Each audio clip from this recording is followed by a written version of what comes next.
Welcome to Basic Brewing Radio for Thursday, April 9th, 2020. I'm James Spencer. Here at Basic Brewing Radio, we're all about home brewing. This week, certified Cicerone and head brewer of Twin Span Brewing, Adam Ross, joins us to stand up for brown ale, a style that he enjoys brewing and, in fact, the first beer that he brewed for his fledgling brewery in Davenport, Iowa. If you go to basicbrewing.com, you can find archives of our audio and video shows. If you go to basicbrewingshop.com, you can find our DVDs, our brewers' logbooks, and other Basic Brewing gear. You can follow me on Twitter and Instagram at Basic Brewing and find our show page on Facebook as well. We have a cool Basic Brewing app on iTunes and Amazon.com, and we're found all over the place where fine podcasts are served up. If you want to support us financially, check out patreon.com/basicbrewing, and thanks to everybody who is helping out in that way. If you go to patreon.com/basicbrewing, you can see a long list of stuff that you can access if you sign up as a supporter. Many thanks to those of you who are sticking with us as financial supporters in these trying times. And if you're going through a rough patch financially, no pressure. Take care of yourself and those that you care for, and come back to us when things get better. In the meantime, we'll continue to do our best to bring you fun stuff that's worth your while. I hope you're weathering this unprecedented time well and happy, or at least making the best of it as much as you can. Seems like every day there's something else that's mind-blowing, so it's easy to feel out of control. So I hope this show helps you out with a little bit of normality every week, or as normal as we get around here. Hey, there's helpful news from our sponsors at Tavour. Megan at Tavour says every week they are releasing a new Support the Breweries box on their app. Each box will donate a portion of the proceeds to craft brewers guilds to help make it easier for breweries to self-distribute and sell online. You can find out more about that by going to tavour.com, T-A-V as in Victor, O-U-R.com, and clicking on the blog link at the top of the page. If you listen to this show, you know about Tavour. It's the way to select delicious craft beers that you may not be able to find in your area, especially helpful now because they deliver them to you. It's not a Beer of the Month club where someone else chooses beer for you. You only pay for the beer that you choose over the course of the month. Signing up for Tavour is free. Just create an account at tavour.com, T-A-V as in Victor, O-U-R.com, and download their iPhone or Android app. You'll receive notifications for 2 new beers each day that are available for purchase with in-depth tasting notes from Philip at Tavour. This month, look for selections from Block 15, Heater Allen, Blackstack, and Varietal Beer Company. If you're not interested in the beers that you see, no worries. Just skip the ones that you don't want. However, when you do see something that you do want, and if you're like me, you will, don't wait. Just click to get it and add it to your crate. Your beer arrives fresh every few weeks, allowing you enough time to fill a box and pay the least shipping. So why don't you check it out? It doesn't cost anything to sign up, and there's no obligation to purchase anything. In fact, if I can ask you a favor, go to tavour.com, T-A-V as in Victor, O-U-R.com, or download the app, and when you sign up, enter the promo code Basic Brewing, that's all one word, and you'll get $10 off your first shipment of $25 or more. Again, it's free to sign up, and there's no obligation to purchase. Sign up at tavour.com, T-A-V as in Victor, O-U-R.com, or with the Tavour app and enter Basic Brewing as the promo code. You'll hear me talking about this beer that I brewed in the interview with Adam, but I brewed a brown ale this past weekend based on the recipe from listener Stephen in Rhode Island. Now, I don't have much experience with brown ales, but I'm very excited about this one. It's got a bunch of American hops, but Steve convinced me to use tartan yeast from Imperial, which I believe is a Scottish ale yeast, so I'm very interested to taste how that turns out. The wort tasted great going into the fermenter, and I recently blew the keg that had the K-Row mild in it, so timing is everything. Got to keep beer in the pipeline. And speaking of the K-Row Syrup Mild Ale, I'm planning to release to the general public the Basic Brewing video episode about that beer on this coming Friday.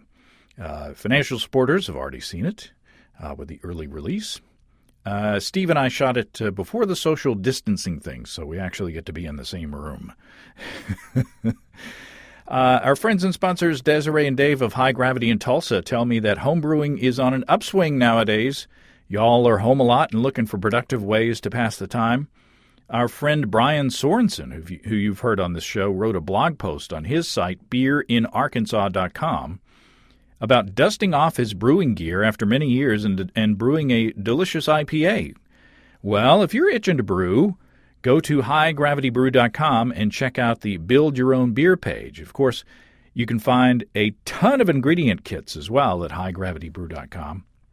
But the Build Your Own Beer page is great for those who know how to put together their own recipes or have found one in a book or online that they'd like to try. At the Build Your Own Beer page on highdgravitybrew.com, you can see the inventory of a well-stocked homebrew store right there in one place, a huge variety of ingredients. And as you add things to your cart and scroll down, your total stays right there at the bottom of the window, always visible, so you can track your cost as it goes along. It's great. And if you are financially stable during these times, and if you're looking to upgrade that dusty old gear into shiny new electric setup, highdgravitybrew.com is an excellent place for that as well. From single vessel systems like mine to 2 or 3 vessel electric systems, from 5 gallons up to 2 barrels, highdgravitybrew.com has your solution. You know their Warthog brand of controllers and systems, but they also have other brands as well. And if you use the code EBC75BB, that's EBC75BB, you can save $75 off your electric gear purchase. Take the pain out of propane and brew your way through at family-owned and operated highdgravitybrew.com. Okay, if you've heard last week's show, Chris Colby had some fun trash-talking brown ales. His least favorite style of beer, apparently. Well, I heard from you guys who like the style and have had success in brewing it. So I asked one of you, Adam Ross of Twin Span Brewing, to help me find out why it's a style worth a second visit. Adam Ross, welcome to Basic Brewing Radio. Hi, James. Glad to be here. Where are you at? I am in an underground basement bunker, my home office in Davenport, Iowa. It's part of the Quad Cities. We sit right on the Mississippi River, straddling the line between Iowa and Illinois. And you are a certified Cicerone Level 2, and you're also the head brewer of Twin Span Brewing. Tell me about Twin Span. Yeah, Twin Span, we're not quite open yet. We were planning to open here real soon, and then the virus has pushed everyone's plans back. We are a 15-barrel brew house with dining room and kitchen attached. We built new. It's beautiful space, great location. We're right next to this huge sports complex right on the interstate. So kind of the entry point for a lot of people as they come into the Quad Cities, and our brewery's sitting right there. So what's the focus of the brewery? What do you make?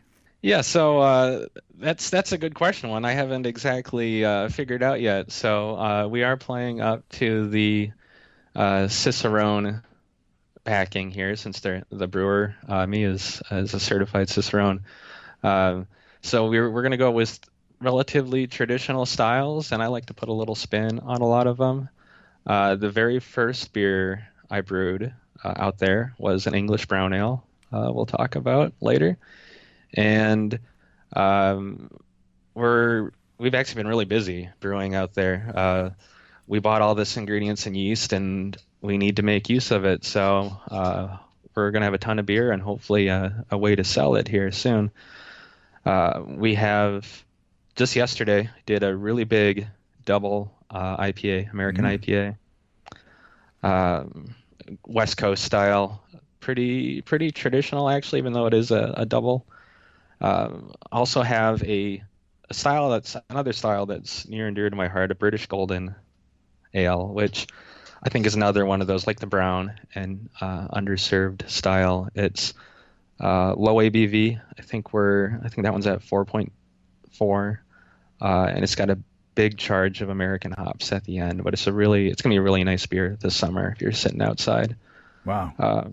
Also, I have an Irish stout.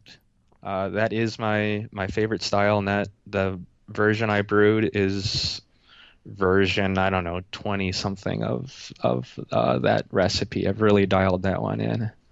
And then we have a a style that doesn't really exist, a pre-prohibition British lager.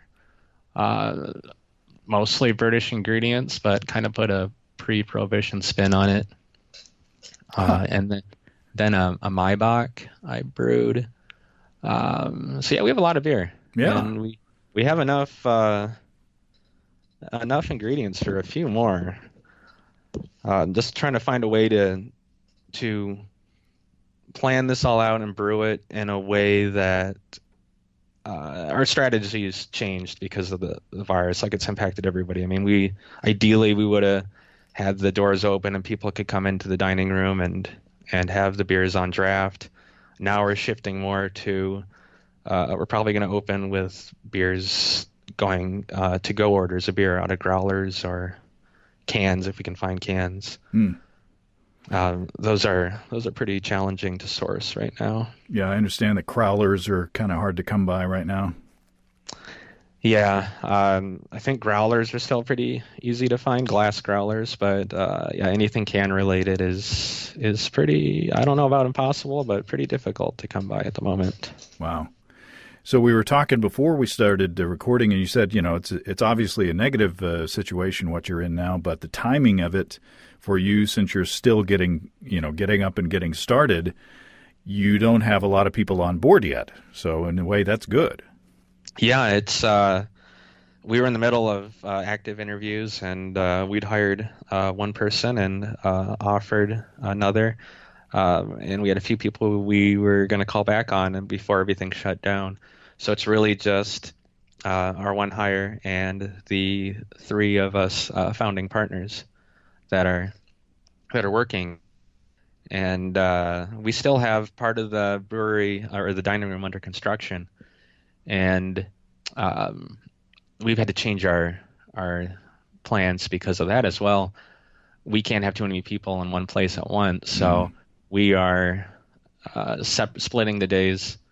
The construction crew's out there in the morning, and we can go out in the evening or weekends. So, and then when we are in the brew house, we're all trying to be as distant as possible. We are across paths. We're keeping more than 6 feet away. We haven't put on mask or gloves or anything, but I'm typically in the brew house covered in some kind of cleaning industrial chemical or my own brewer's gloves. So I feel like we're safe back there. Well, I wish all the best of luck both on the personal health side and the business side as well, the health of the business.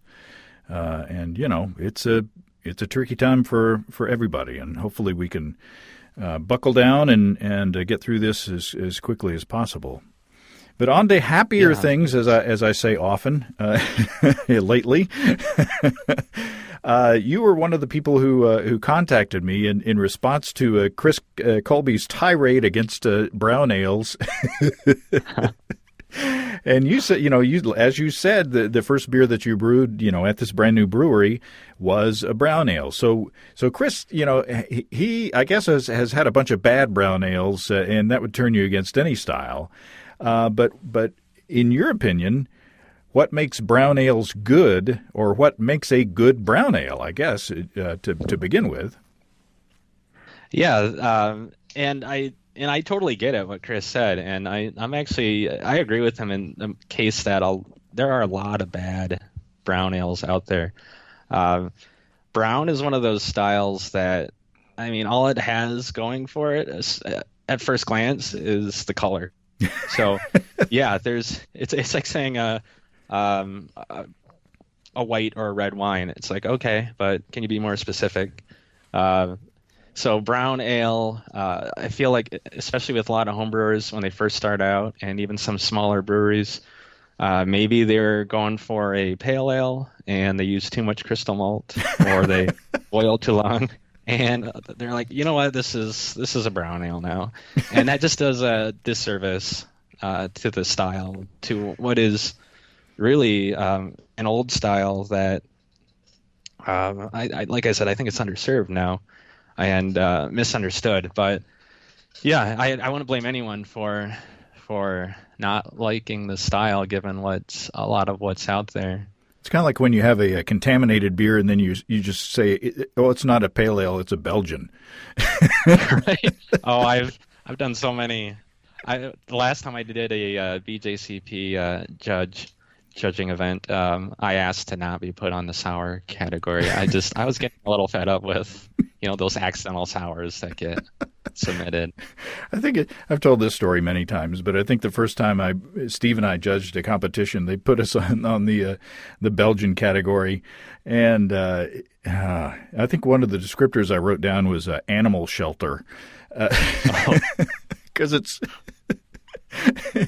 because it smelled like disinfectant and a little bit of fecal contamination. So but I think the awareness since then of sour beers and what makes a good sour beer has come up a lot since then. So hopefully that doesn't happen as much as it used to.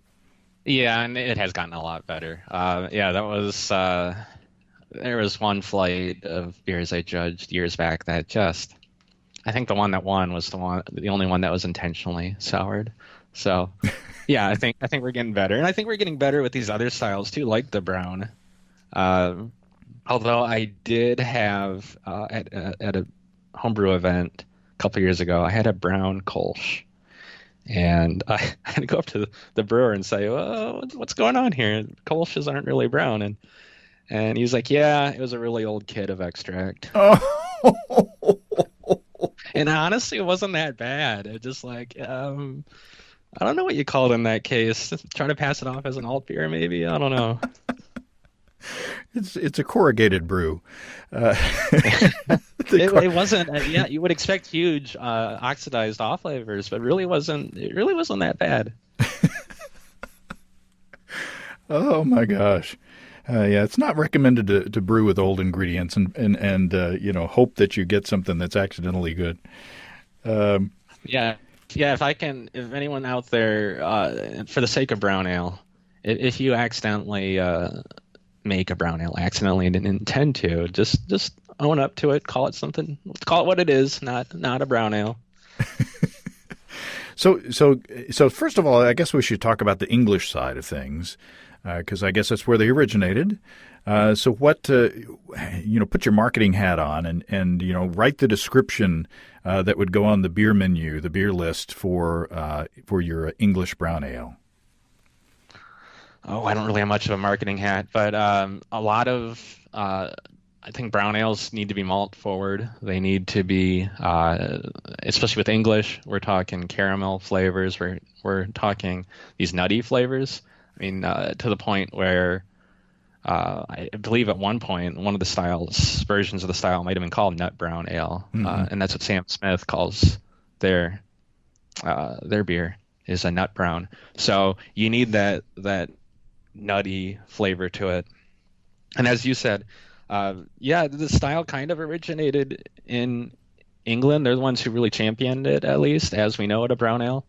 Like I mentioned briefly, you could almost call an alt beer in Germany a brown ale. Dunkels can get kind of brown. The Belgians have Doubles and Ode Bruins, but no one really considers those, quote, brown ales. Mm-hmm. England kind of came up with it, and a lot of that was due to a lot of the malt historically, because they didn't have the modern technology. It was brown-ish malt, so a lot of beers were brown, and then things kind of shifted into porter territory and stout territory, and brown got kind of left by the wayside. But then they brought it back late 19th century, and then in the 20th, it kind of, in Britain, it's kind of a huge overlap with the dark mild beers. Some Britons considered brown ale really to just be a stronger bottled version of the mild. And it doesn't get that modern definition until Newcastle comes onto the scene and comes up with their own version of a brown ale. And Samuel Smith comes out with their nut brown ale. And then the Americans get a hold of it and Americanize the brown ale. Well, before we get to this side of the ocean, what makes it a brown ale and not a porter or a stout? Roast character, really, and I think size factors into it a little bit too. So I think if you have a BJCP totally compliant brown ale and you add a little roast to it, you've instantly pushed it into brown porter or porter territory. So no roast character. Certainly you want some of that nutty brown flavor that you really, I don't know about only, but the only way I really know how to get that is through using brown malt. And brown malt you don't see in these American styles typically, and you don't see in the Belgian or the German styles. So that's a key factor to an English brown ale. Yeah, more toasty than roasty. Would that be accurate? That would be accurate. And back to the Germans, their browns are, I describe them as, bread toast, bread crust, kind of that dark breadiness. And the Britons are the same way as well. Talk about your malt bill for your beer. Yeah, so like I said, I iterated through it a few times, and before landing on what we have right now. Ours shoots straight down the middle of the style guidelines. It's 4.8% alcohol, so right in the middle. I use brown malt, very deliberate dosage of brown malt, but a little bit goes a long ways. I think we're something like 8% of the grist, 6 to 8% of the grist. I use oats in mine as well, and I toast the oats. I don't know if there's any historic basis to that. I wanted this to kind of be its own thing as a Scottish brown ale, so headed in the direction of Newcastle, and the Scots seem to like to use oats quite a bit, and toasting it just adds this extra nutty flavor to it, and I believe adds a bit more of that silky mouthfeel. Yeah, that sounds delicious. Sounds really good. Yeah. What about hops? Really restrained. You don't want to be able to detect the hops necessarily in my recipe. And if you look at the style guidelines for British Brown, I believe they do mention some hop presence can be there, but it's not hop forward, it's malt forward. Now let's shift gears over to the our side of the ocean. And also yeast. I guess we didn't talk about yeast. I'm assuming an English ale yeast would be best. Yeah, like Chris mentioned, the Fuller strain is excellent. I think it gives that nice kind of dark stone fruit character, and then it finishes a little early and gets out of the way. And if you had just a hair of diacetyl, I think that's okay for the style. And you certainly get that if you don't ferment the Fuller strain correctly. If you don't do a diacetyl rest, you will have some diacetyl buttery flavor in there. And how do you adjust your water chemistry, or what's the water like up there? So here in town, our water is actually really good towards brown and English styles. The last water report put us pretty close to London, and at least what Beersmith lists in the program. We don't use it though. We are all RO at Twin Span, and I have been at home for a while. The chlorines and the variability throughout the year with the Mississippi being right next to us, it's hard to really know what's in the water. And with all my beers, I want it to be as close to the source as possible. So when I do a Weiss beer, it's going to be German or Bavarian water profile. For this brown ale I've done, I actually use the Edinburgh water profile. So it's a Scottish profile that does have a lot of minerality to it, but it also has a lot high chloride to sulfate ratio. So it's a big, chewy water profile. And I think for all brown ales, you want to bump up the chloride so you get that nice full mouthfeel. Nice. Okay, let's put our from our fedora to or from our oh wait, what do they wear over there in England? They don't wear any hats anymore. Nobody wears any hats anymore. I don't know. I've only ever been in a layover in Heathrow, and people weren't really wearing hats. So maybe the rest of the country they are, but I don't know, pork pie hats, the old or a bowler. How about that? Yeah, we go from our bowler to our cowboy hat. How about that? And switch gears here. What about the American brown? How do we American brewers put our own spin on that?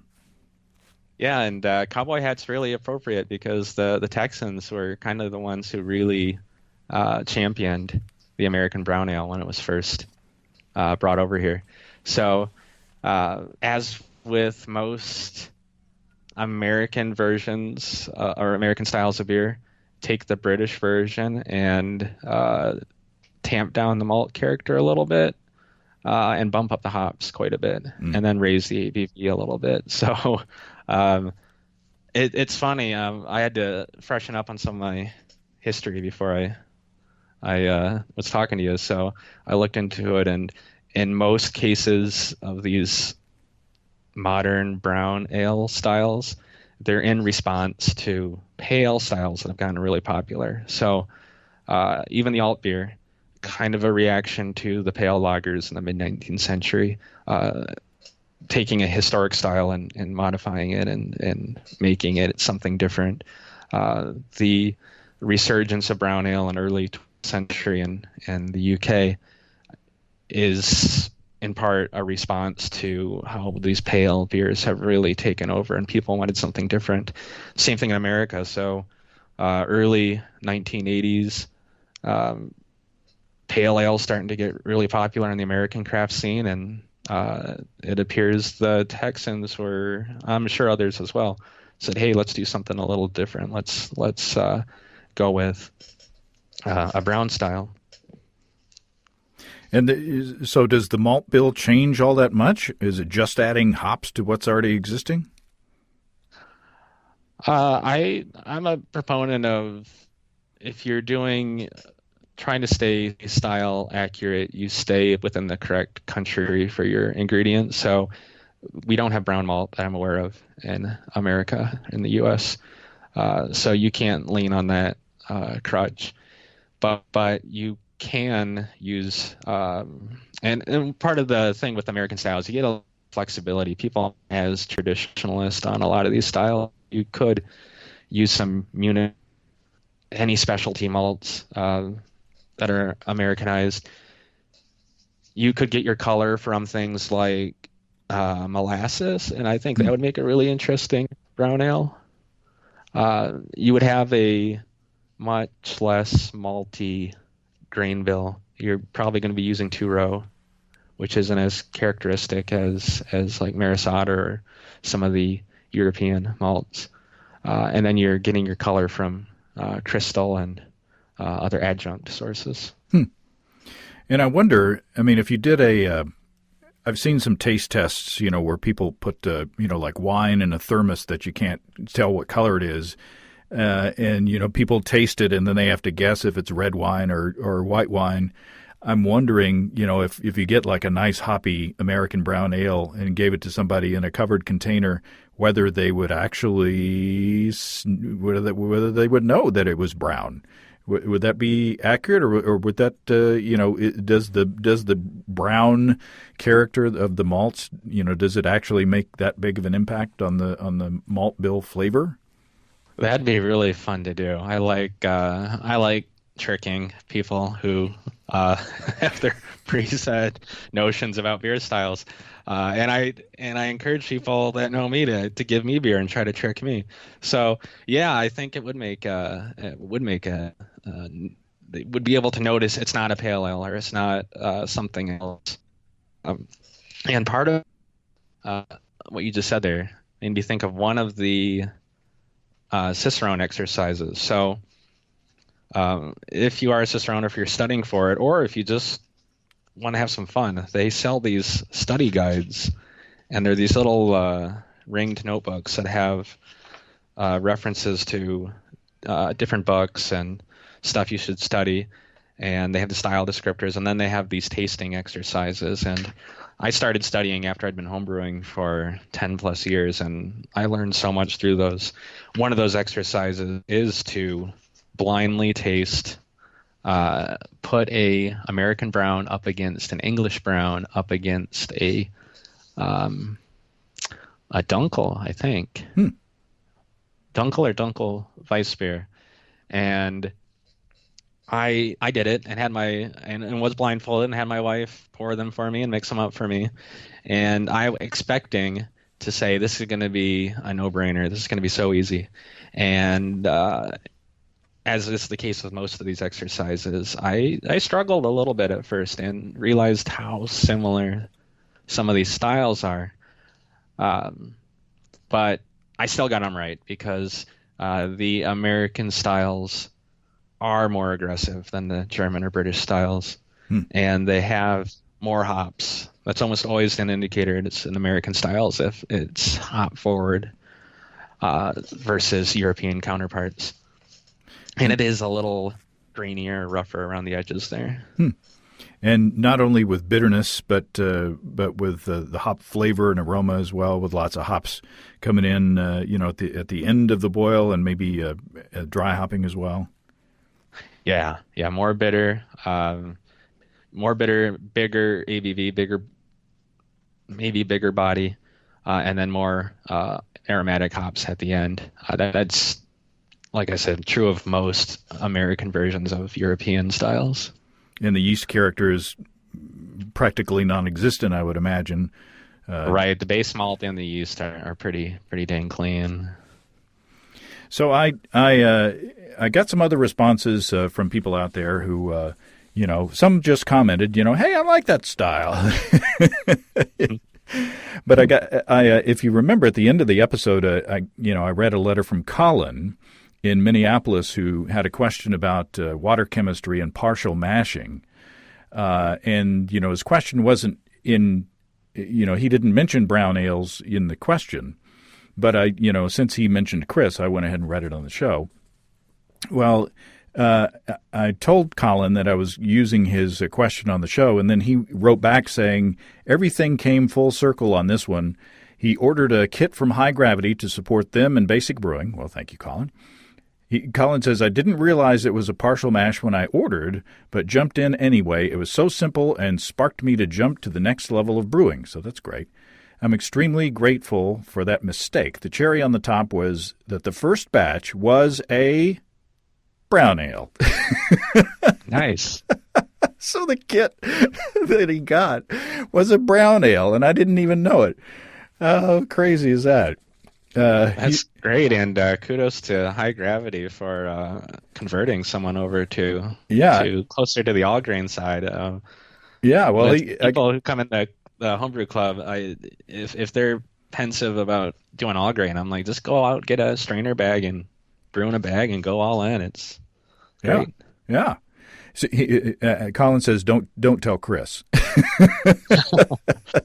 Oops. But I said no. Chris won't. He'll think it's funny. So that's awesome. That made my day when I read that. It was pretty funny.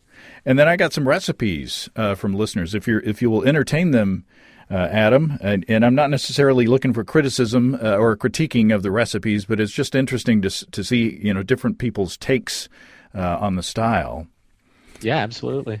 Scott from Bloomer, Wisconsin wrote in, and his brown ale consists of 3 pounds of Canadian two-row, 3 pounds of Maris Otter, half a pound of American chocolate malt, half a pound of American Crystal 40, half a pound of British brown malt. So it's kind of, from both sides of the ocean there. But then, a quarter pound of Victory malt as well. But then he definitely takes an American twist, and for 60 minutes he puts in half an ounce of Chinook, leaf pellets or leaf hops. 30 minutes, half an ounce of Cascade, and in a flame out he says half an ounce of Chinook leaf, half an ounce of Cascade, and then he ferments with a US-05. So there's some English. There's a little bit of an English accent on the malt bill there. But the hops are definitely the American side. And Canadian accent with that Canadian two-row. Oh, yeah. Eh? Oh, sorry. So he's crossing boundaries there. That sounds really good. Yeah, it sounds... And like I said, the American styles, you get more flexibility. So yeah, if you want to throw in brown malt and push it in that direction, yeah, more power to you. Ken from Facebook says, here is my brown ale recipe. It took me several years to get one that I really liked. So, again, the brown ale is kind of a tricky style. He says, nice and roasty with Cascade hops and American ale yeast. Now I brew this one every fall. He calls it Brown Bear, original gravity 1057, final gravity 1012. So it's a pretty big one. 10 pounds of two-row, 12 ounces of chocolate malt, 4 ounces of honey malt, and 4 ounces of special B. So that it's got a bit of a malty sweet character. It sounds like 0.75 ounces of Magnum for 60 minutes, an ounce of Cascade at 10 minutes, and then he says 2 packs of USO5 or one and do a starter, and that's for a 5-gallon batch. So yeah, special B may or may not be a secret ingredient in my brown ale. We won't tell. And I know it's not British. It's not British, but that is such an excellent malt. And I think it sounds like he's putting it to good work there in that recipe. Well, B stands for British, doesn't it? So special British. That's what. There you go. And then the first one I got was from Stephen in Rhode Island. He says, just listen to your latest show about brown ale. I have to say I'm offended. Not really. He says, one of my favorite styles is American brown ale. I have a couple of recipes that I've been working on for a while now. One, my homebrew club, the East Bay Homebrew Club. So shout out to East Bay homebrewers. Won the Boil Rumble. I guess he won their contest with the brown ale.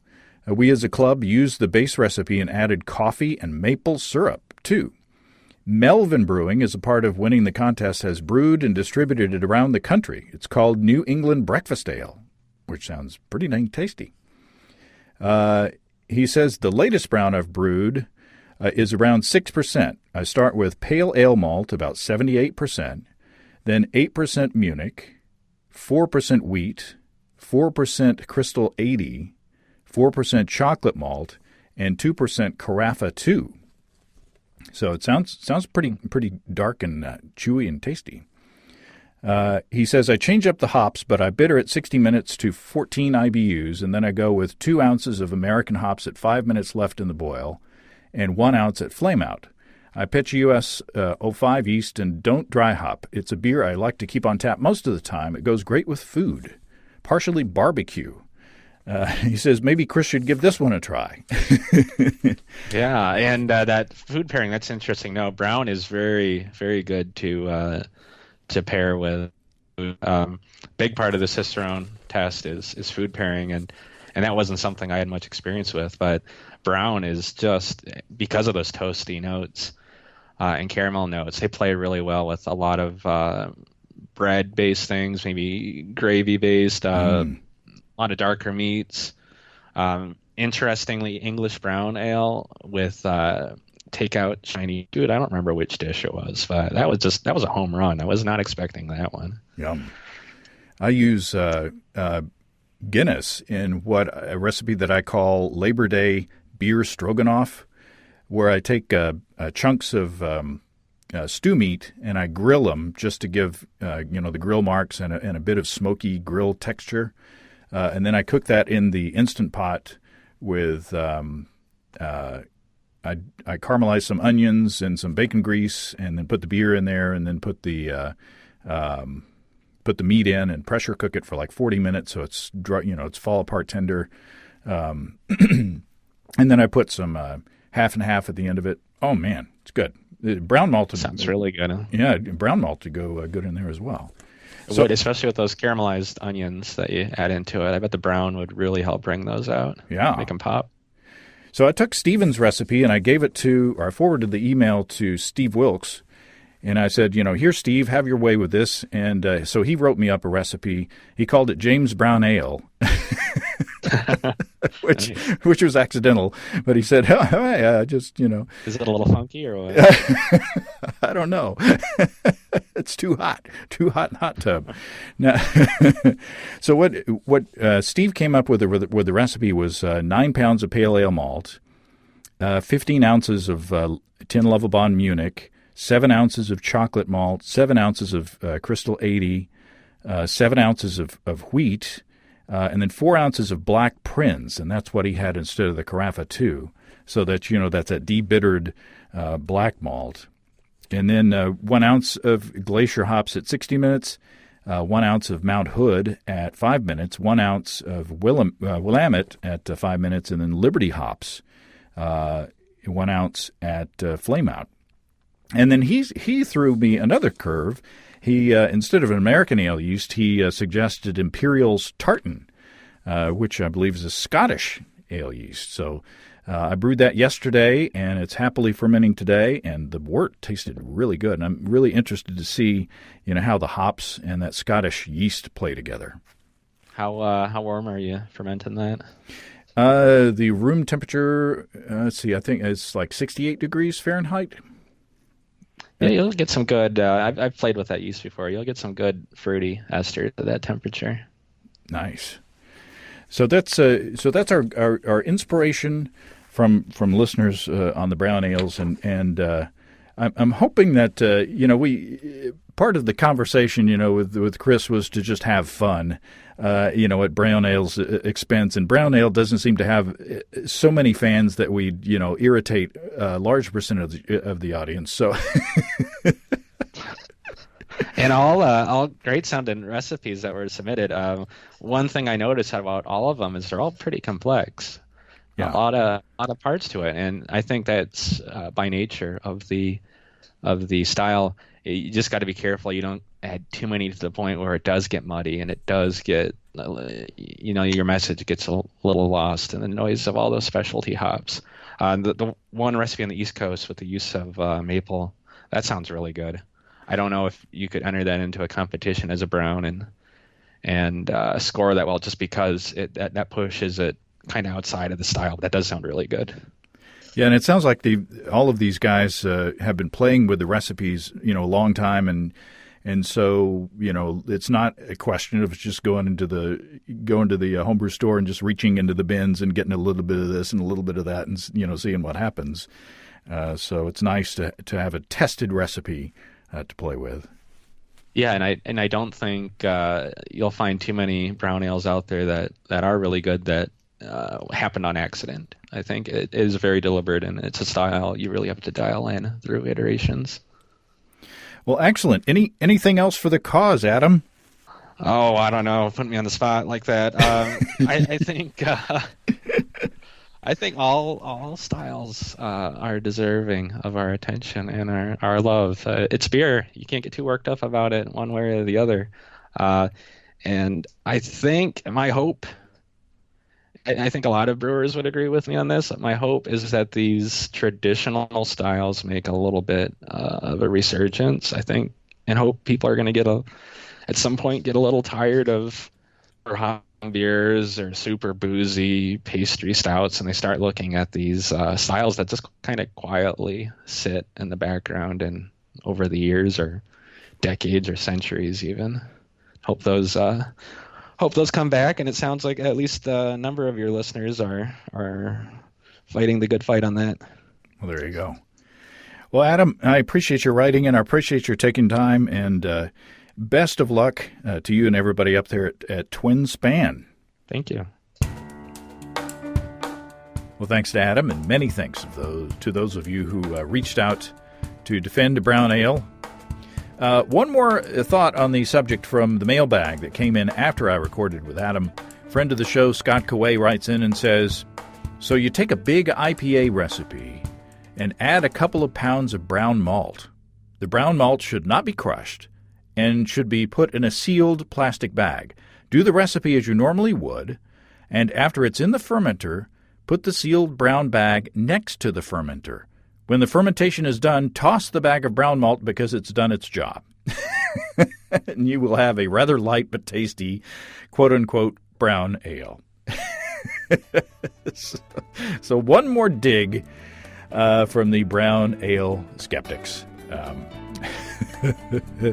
I'm looking forward to tasting how mine turns out. I'm not skeptical about that. I know that's going to be a delicious beer. So stay tuned for the results of that. In the meantime, if you have brewing questions, show suggestions, or just want to say howdy, write to james@basicbrewing.com, or just fill out the contact form on basicbrewing.com, and please don't forget to tell us where you're from.